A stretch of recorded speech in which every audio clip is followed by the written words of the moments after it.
My best friend died of AIDS in '91. I was with him when he died, and after that, I got involved in the AIDS service organizations here in Winnipeg, and I was volunteering at New Direction.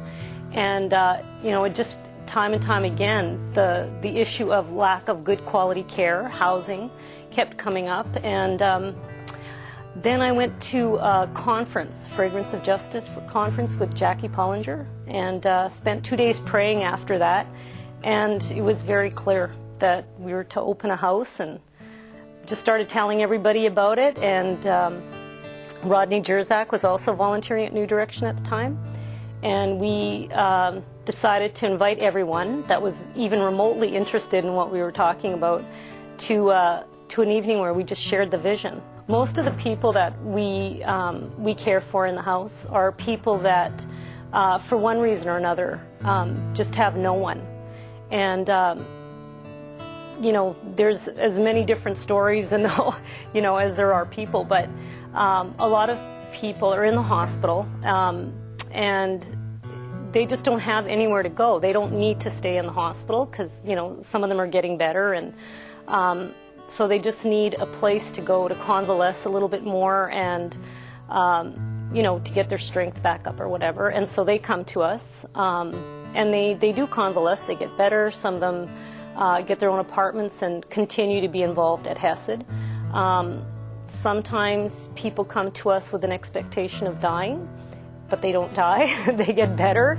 And some of those people too have moved on, got their own apartments, and continue to be involved with Hesed. But basically it's people that have no one else, and they get the diagnosis of HIV, AIDS, and feel like it's all over for them. Before Hesed, the only alternative for a lot of these people were to go to a nursing home or just stay in the hospital till they died. And so it's great to have an opportunity to go to someone who thinks they have nothing left and invite them to come and live with us. And it's just awesome. We're a family, and it doesn't take long. Like someone, just moving in quickly realizes that it is a family. So there's nurturing, there's love, there's acceptance. No one ever asks how they've contracted the disease. It doesn't matter to us. There's a lot of fun. There's just the feeling of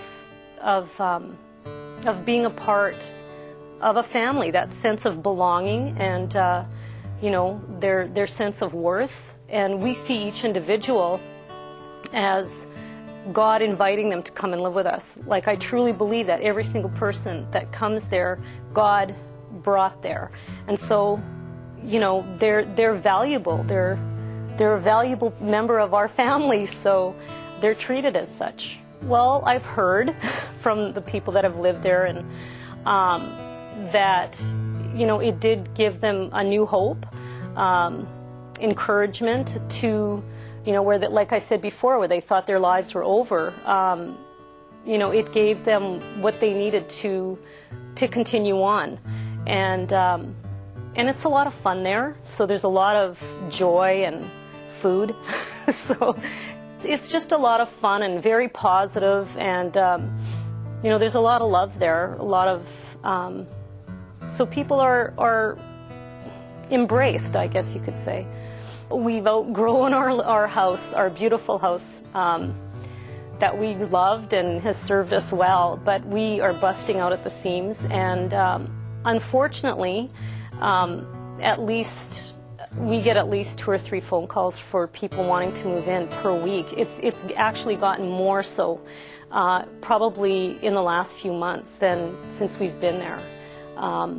So that is another reason we want to be able to offer this to more people.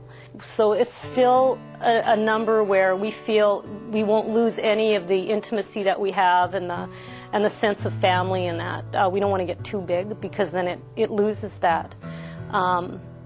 So yeah, we don't like to say no to but we can only realistically serve and care for a certain number of people. So 4 more will be nice. God is everything. Jesus is everything there. He provides everything for us. For the staff, when we've run out of strength and courage, he fills us up again. We wouldn't be there without him. We can't do it without him. Like the rest, we're just instruments, really. And it's a real privilege to serve him. And we also get to see Jesus working every single day there. It's just awesome. I don't have words for it.